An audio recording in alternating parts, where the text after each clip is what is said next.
ఈ నెల 11వ తారీఖున మా తిరువూరు నియోజకవర్గంలో ఏకొండూరు మండలంలో గోపాలపురం అనే గ్రామంలో మా పార్టీకి సంబంధించిన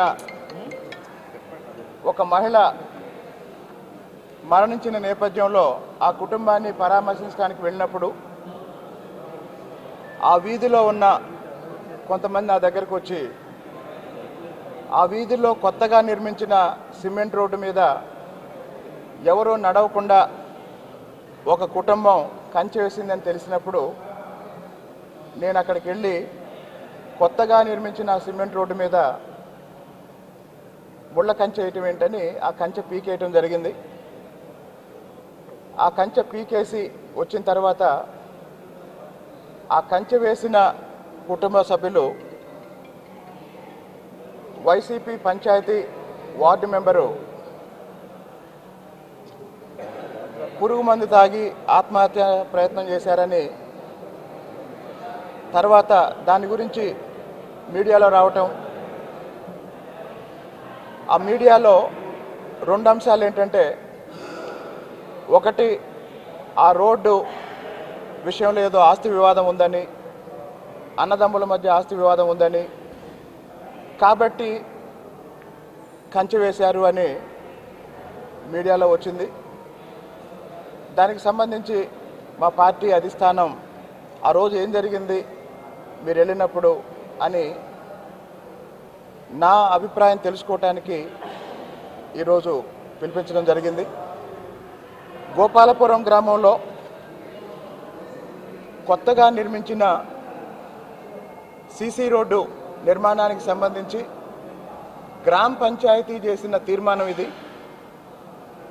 గోపాలపురం గ్రామ పంచాయతీ ఆ రోడ్డు ప్రభుత్వ భూమి అని, అక్కడ సిమెంట్ రోడ్డు నిర్మించాలి అని గోపాలపురం పంచాయతీ చేసిన తీర్మానం ఇది. ఈ తీర్మానంలో సర్పంచ్తో పాటు వార్డు సభ్యులందరూ సంతకాలు చేశారు. ఆ వార్డు సభ్యుల్లో ఒక సభ్యుడు బూక్యా కృష్ణ. ఈ బూక్యా కృష్ణ అనే ఈ వైసీపీకి చెందిన ఈ వార్డు సభ్యుడే తన ఇంటి ముందు సిమెంట్ రోడ్డు మీద ముళ్ళ కంచె వేయటం జరిగింది. కాబట్టి ఆ రోడ్డుకు సంబంధించి ఎట్లాంటి ఆస్తి వివాదం ఏమీ లేదు. స్పష్టంగా ఆ రోడ్డు నిర్మాణం జరిగిన ప్రాంతం ప్రభుత్వ భూమి, గ్రామ పంచాయతీ తీర్మానంతోనే అక్కడ రోడ్డు వేశారు. కాకపోతే అక్కడున్న రాజకీయ కారణాల వల్ల ఆ కుటుంబం ఇతరులని నడవకుండా ముళ్ళ కంచె వేయటం జరిగింది.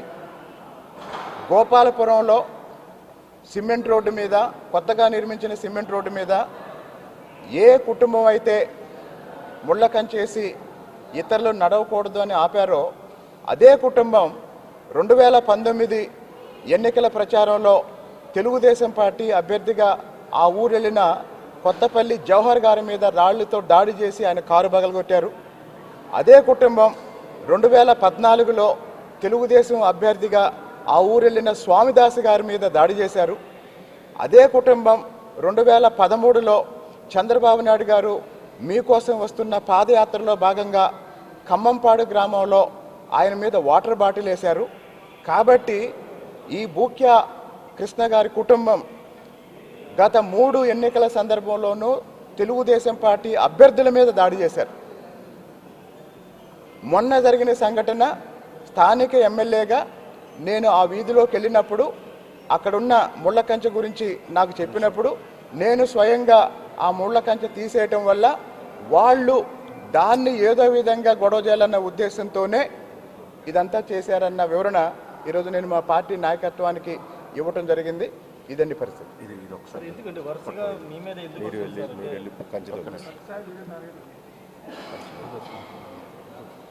చెప్పండి. తిరువూరు ఎప్పుడు వివాదాలు లేవండి. ఏముంది చెప్పండి. అదే ఇప్పుడు సీరియస్గా ఉన్నారని మీరు చెప్తున్నారు. ఇప్పుడు ఆ విఆర్ఓ కుటుంబం మొత్తం నాతో ఉంది. ఏ తుమ్మలపల్లి శ్రీనివాస్ గారు అయితే ఆ రోజు వచ్చి ఇక్కడికి వచ్చి కంప్లైంట్ చేశారో ఆయన ఈరోజు అన్న ఆ రోజు తప్పు అర్థం చేసుకున్నాము, అపార్థం చేసుకున్నాము అని పూర్తిగా ఇప్పుడు నాతో కలిసి పనిచేస్తున్నారు, నాతో ఉన్నారు. ఇంకా చెప్పండి. పార్టీ కోసం పనిచేసిన వాళ్ళని మీరు దూరం పెడతారు? పార్టీ కోసం పనిచేసిన వాళ్ళని ఎవరూ దూరం పెట్టరండి. పార్టీ కోసం పనిచేసిన వాళ్ళని ఎవరు దూరం పెట్టరు. వాళ్ళు ఉంటేనే కదా పార్టీ. ఎలా పెడతారు? టార్గెట్గా మీ మీద జరుగుతుంది అనుకున్నారు. మీ ఒపీనియన్? వాస్తవానికి అక్కడ జరిగేది వేరు, బయట సోషల్ మీడియాలో జరిగే ప్రచారం వేరండి.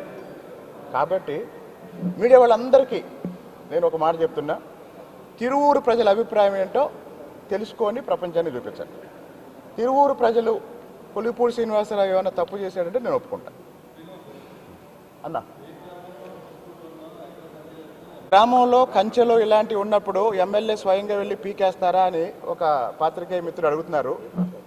ఆ రోజు మరణించిన ఒక మహిళ మరణిస్తే ఆ కుటుంబాన్ని పరామర్శించడానికి నేను వెళితే అనుకోకుండా పక్క ఇళ్ళ వాళ్ళు వచ్చి నా దృష్టికి తీసుకొచ్చినప్పుడు కంచేయటం ఏంటి పదండి అని నేను అక్కడికి వెళ్ళి 4 ఏళ్ల తర్వాత వెళ్ళి అక్కడ కంచె ఉండటం చూసి ఈ కంచె తీసేయండి అని చెప్పేసి నాతో పాటు ఉన్న వాళ్ళందరికీ చెప్పి నేను కూడా ఆ కంచె పీకాను.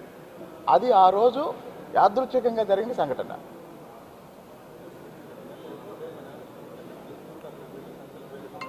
ఆ రోజు అది అక్కడ అనుకోకుండా జరిగిన సంఘటన అండి. అక్కడ కంచె ఉందన్న విషయం అక్కడికి వెళ్ళేంత వరకు నాతో పాటు ఉన్న వాళ్ళు కూడా ఎవరికి తెలియదు. ఇంకొకటి, ఆ గ్రామంలో ఉన్న వాళ్ళు ఆ కుటుంబానికి భయపడి ఆ కంచె విషయంలో ఏం చేయలేకపోయారనేది నాకు తర్వాత తెలిసింది. థ్యాంక్ యూ అండి. ఇప్పుడు ఈరోజు సంఘటన ఉంది. ప్రభుత్వం నిర్మించిన సిమెంట్ రోడ్డు మీద ఒక వైసీపీ వార్డు సభ్యులు వాళ్ళ కుటుంబం ఒక కంచె వేస్తే ఆ రోజు నేను వెళ్ళిన సందర్భంగా నా దృష్టికి తీసుకొస్తే నేను దాన్ని పీకేసేయడం వల్ల వాళ్ళు దాన్ని ఒక ఇష్యూ చేయడం కోసం అడావుడి చేయటం వల్ల ఏం జరిగిందని తెలుసుకోవడానికి మా పార్టీ నాయకత్వం ఈరోజు నన్ను పిలిపించింది. పదే రావటం లేదండి. పోనీ మీరే చెప్పండి, ఇందులో ఇష్యూ ఏమని చెప్పండి. సిమెంట్ రోడ్డు మీద, ప్రజల కోసం వేసిన సిమెంట్ రోడ్డు మీద ఒక కుటుంబం ముళ్ళ కంచేస్తే ఇప్పుడు మీరు అడిగారు ఎమ్మెల్యే పని అదేనా అని. ఒకవేళ నిజంగా ప్రజలందరి కోసం వేసిన ఆ సిమెంట్ రోడ్డుని ఒక కుటుంబం ఆపేస్తే తీయాల్సిన బాధ్యత కూడా ఎమ్మెల్యేగా నా మీద ఉంది. ముళ్ళ కంచె తీయటం చట్టం ఎట్లా అవుతుందండి? ఇప్పుడు మనం దారిని వెళ్ళేటప్పుడు రోడ్డు మీద ముళ్ళు ఉంటే తీసి పక్కనేస్తాము. ముళ్ళు బదులు ముళ్ళ కంచె ఉంది ఇక్కడ. కాదన్న, ఇప్పుడు నేను మళ్ళీ చెప్తున్నా, నేను దారిని వెళ్ళేటప్పుడు ముళ్ళు కనపడితే నేను అక్కడ ఆగి అధికారులను పిలిచి ఆ ముళ్ళు తీపించే పరిస్థితి ఉండదు కదా. అది కూడా యాదృశ్చికంగా నేను ఆ వీధికి వెళ్ళినప్పుడు అది నా దృష్టి తీసుకొచ్చారు. నేను నా పక్కనున్న వాళ్ళకి చెప్పాను, ఇట్లా వేయటం పద్ధతి కాదు, తీసేయండి అన్నాను. ఆ తీసేసే ప్రాసెస్లో మీరు ఆ ఫోటోలు కూడా చూస్తే నేను ఆ కంచెలో నుంచి వంగి దాటి వెళ్ళాను నేను. ఆ తర్వాత నాతో ఉన్న వాళ్ళు తీసేశారు. ఇంకోటి, అవతల కుటుంబం వైసీపీకి రాజకీయంగా ఆ ఊర్లో ముఖ్యమైన కుటుంబం కాబట్టి నేను ఉదాహరణ కూడా చెప్పాను. 2019 ఎన్నికల్లో తెలుగుదేశం అభ్యర్థిని వాళ్ళు రాళ్లదాడి చేసి జవహర్ గారి కారు పగలగొట్టారు. 2014లో స్వామిదాస్ గారి మీద దాడి చేస్తే స్వామిదాస్ గారి కారు కూడా దిక్కుండా వెళ్ళిపోయారు. 2013లో ఖమ్మంపాడులో అంటే దగ్గరలో ఉన్న గ్రామంలో బాబుగారి పర్యటనలో భాగంగా వీళ్ళు వాటర్ బాటిల్ వేశారు. సో నేను చెప్పేది ఏంటంటే అక్కడ పెద్ద ఇష్యూ ఏం జరగలేదు. ఒక వైసీపీ కుటుంబం వేసిన కంచెని నేను తొలగించాను. వాళ్ళు కూడా దాన్ని రాజకీయంగా తీసుకొని దాని మీద ఒక రాద్ధాంతం చేయడానికి ప్రయత్నం చేశారు. నిజంగా అక్కడ ఏదైనా జరిగిందేమో అనుకొని కొంతమంది దాన్ని నమ్మారు. అన్న కమిటీ మెంబర్లు ఆ రోజు ఏం జరిగిందని అడిగారు. నేనేం చేశానంటే అన్ని విషయాలు బ్రీఫ్గా చెప్తూనే ఆ రోజు ఏం జరిగింది అనేది నా అభిప్రాయం ఒక నోట్ రూపంలో ఇచ్చాను. ఒక పరామర్శకు వెళ్ళాను. ఆ పక్క ఇళ్ళ వాళ్ళు వచ్చి కంచె గురించి చెప్పారు. నేను అక్కడికి వెళ్ళాను. ఇట్లా కంచె వేయడం ఏంటి, తీసేద్దామని చెప్పేసి తీసేసాం. ఇది జరిగింది. ఏం జరిగిందని నన్ను అడిగారు. నా అభిప్రాయం చెప్పాను. ఓకే అండి అన్నారు. థ్యాంక్ యూ అండి.